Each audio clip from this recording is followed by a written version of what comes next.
नमस्कार दोस्तों, जय श्री राम। कैसे हैं आप सब। हमारे YouTube channel Arvind Kumar official में आप सभी का स्वागत है। 22 जनवरी को रामलला विराजमान हुए हैं अयोध्या जी के अंदर, अयोध्या धाम के अंदर। ऐसे में बहुत से लोग हैं जिनके मन में एक सवाल बहुत उठ रहा है, और वो ये है कि रामलला की जो मूर्ति है वो काले रंग की क्यों है, काले वर्ण की क्यों है।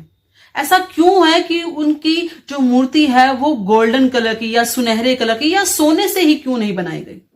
इसके बहुत ही खास कारण है। पहला कारण तो ये कि महर्षि वाल्मीकि जी के द्वारा जो लिखित है उसमें यही लिखा गया है कि राम जी श्याम वर्ण के थे, यानी कि उनका जो रंग था वो श्यामल था, श्याम वर्ण के थे, इसीलिए उनकी मूर्ति को भी इस तरीके से रखा गया। दूसरा ये कि ये जो शिला यूज की गई है इसे श्याम शिला बोलते हैं।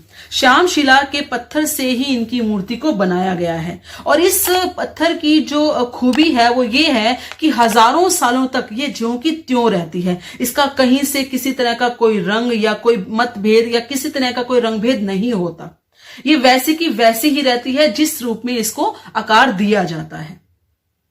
और साथ के साथ इस मूर्ति पर, क्योंकि हमारे हिंदू धर्म के अंदर ये मान्यता है कि हम भगवान को नित्य स्नान करवाते हैं, हम उनके ऊपर चंदन, रोली, इस तरीके से दूध अर्पित करते हैं, उनको जल अभिषेक भी करते हैं। तो जब भी ऐसी कोई चीज होती है तो जब मूर्तियों के ऊपर इस तरह से कोई अभिषेक किया जाता है तो उनका कहीं से भी किसी तरह का कोई रंग या किसी तरह की कोई भी चीज छूट ना जाए। इसी वजह से इस तरह के पत्थर यूज किए जाते हैं जब भी मूर्ति को आकार दिया जाता है। तो इसी कारण से रामलला की मूर्ति उसी पत्थर से और इसी तरीके से काली बनाई गई है, मतलब श्याम वर्ण की बनाई गई है।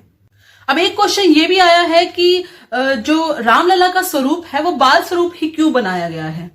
उसका कारण ये है कि जो भी जन्म भूमि होती है, जहां पर भी किसी देवता का जन्म होता है, तो उसकी जो जन्म भूमि पर जो भी मूर्ति स्थापना की जाती है वो हमेशा उसके जन्म के अकॉर्डिंग ही बनाई जाती है, यानी कि उनके बाल स्वरूप की ही बनाई जाती है। क्योंकि रामलला की वो जन्म भूमि है अयोध्या धाम, इसीलिए उनकी जो मूर्ति है वो बाल स्वरूप ही बनाई गई है, ताकि सभी उनको देखकर मंत्रमुग्ध हो सके।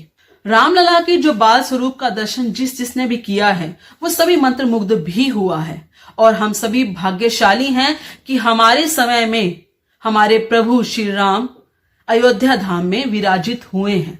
हमारे जो सरकार हैं, या ये कहें कि हमारे राजा विराजमान हो गए हैं, और ये राम राज्य का ही समय है। आप सब मेरी बात से कितने सहमत हैं, कृपया करके अपने विचार कमेंट में जरूर बताइएगा। इस वीडियो को लाइक और शेयर जरूर कीजिएगा। धन्यवाद। जय श्री राम।